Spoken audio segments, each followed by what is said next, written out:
Barangkali dari saudara-saudara muslim yang lain secara personal, secara pribadi bisa mengingatkan, kasihan. Intinya hanya tiga hal.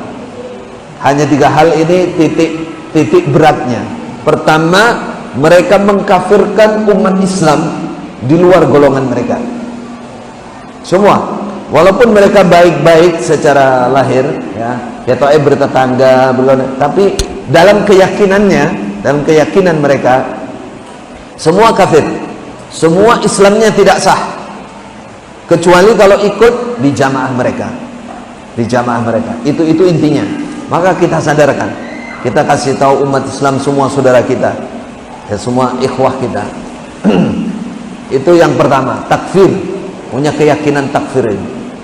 Ya, alhamdulillah saya masih bisa bersyukur dengan kejadian saya dan teman-teman keluar, banyak tokoh-tokoh yang sadar dan keluar, ribuan orang, dan keluar sadar bahwa Islam itu tidak seperti itu. Kalau takfir itu adalah akidahnya Khawarij, golongan Khawarij, aliran yang tidak benar dalam Islam. Yang kedua adalah sistem atau jamaah dan imamah yang mereka pahami. Jadi mereka merasa jamaah yang benar, golongan yang paling benar karena punya imam, ada imamnya. Imam ini maksudnya pemimpin yang mereka rahasiakan di dalam, yang mereka baiat. Mereka datang satu persatu, kalau masuk ke Islam jamaah harus baiat. Baiat itu sebenarnya golongan lain ada, cuman ini lebih parah daripada golongan lain. Golongan lain yang dibaiat juga ada, cuman masih ringan. Kalau ini parah. Di mana letak parahnya? Karena ini menjadi standar sahnya Islam, standarisasi sahnya Islam, kemudian surga nerakanya orang di sini. Jadi kalau baiat kepada imam baru sah Islamnya. Syahadat kita itu, siapapun bersyahadat tidak sah kecuali kalau dia ucapkan di depan imam atau bersyahadat ketika baiat. Tidak baiat. Ini yang menjadi masalah. Kalau hanya baiat biasa seperti golongan lain, itu mungkin ada mukhalafah saja, mukhalafah dengan silah-silah tertentu. Ada yang benar, dia berjanji taat, ya hanya sebatas pemimpin golongan, seharusnya begitu, ya seharusnya begitu. Tapi ini tidak, imamnya dianggap ini yang paling sah seluruh Indonesia, bahkan yang awam tuh sedunia, sehingga mereka berani mengatakan bahwa Mekah itu sesat, Mekah itu menyimpang, dan seterusnya. Seperti saya ini kan keluar dari sana, lulusan sana, dia katakan itu sudah sesat itu, karena Mekahnya sesat, guru-guru di Mekah itu sesat semua gitu. Yang murni kapan? Yang dulu, yang zaman dulu, tahun kurang lebih tahun berapa itu? 30 sampai 40 katanya, ketika pendiri Islam Jamaah belajar di sana menurut mereka. Setelah itu sudah tidak murni lagi, tidak ada kemurnian lagi. Itu yang mereka yakini. Jadi yang kedua itu mereka punya sistem jamaah dan imamah menurut mereka sendiri, tapi dalilnya pakai Quran hadis juga, Quran hadis. Jadi dalil-dalil bab imarah kekuasaan khalifah dan itu dipakai oleh mereka, dipakai semuanya, padahal imamnya itu tersembunyi. Nah, ini saya juga ingin meluruskan 7 tahun yang takfir tadi saya lunturkan sedikit, nggak bisa langsung frontal, nggak bisa.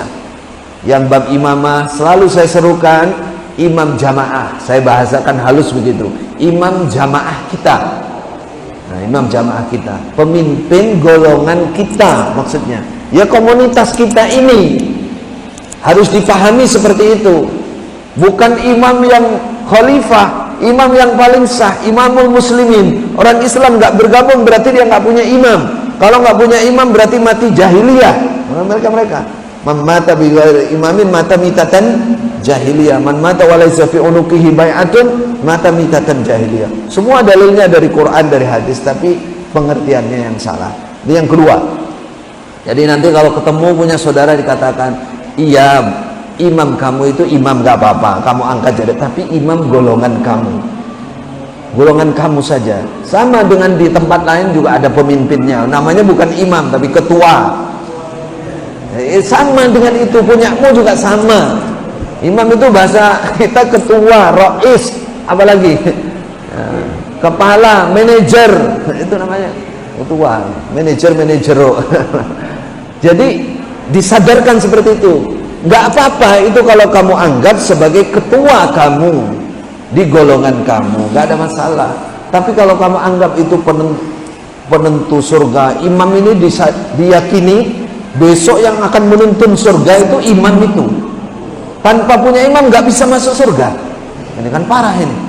Katanya imamnya besok ini diyakini inilah yang akan membawa kita kepada Rasulullah, bertemu Rasulullah, nanti akan bawa menggiring ke surga dan seterusnya. Jadi jamaah yang di bawah itu perasaannya nggak bisa, jalan lain itu nggak bisa.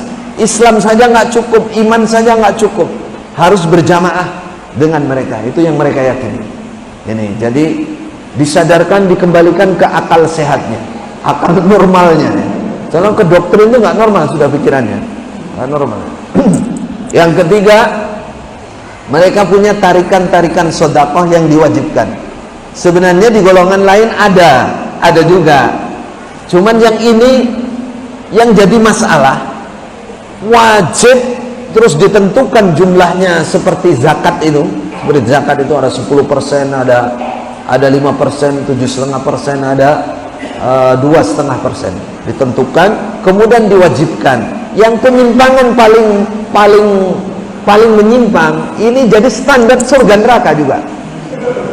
Ini masalahnya. Ini disebut oleh mereka sambungnya ru'yah kepada imam berupa pembelaan. Bahasanya mereka begitu, berupa pembelaan. Pembelaan itu uang maksudnya. Ini sambung kepada imam. Kalau tidak ngasih berarti putus dengan imam. Kalau putus berarti tidak mendapatkan persaksian imam. Awakmu butuh jamaahku, gitulah. Nah, kalau nggak mendapat persaksian imam berarti tidak bisa masuk surga, karena imam yang akan membawa dia besok. Seperti itu keyakinannya, seperti itu. Makanya itu ya kita harusnya ketawa, memang ketawa dengan lucu, tapi itu jadi keyakinan bagi mereka. Nah, saya 7 tahun ingin meluruskan ini. Ayo kembalikan ke sunnah, ayo beginikan seperti zaman Abu Bakar, Umar. Nggak didengar, bahkan saya dianggap tukang ngendon-ngendoni, tukang resolusi. Waliyadzubillah, kurang lebih 3 itu.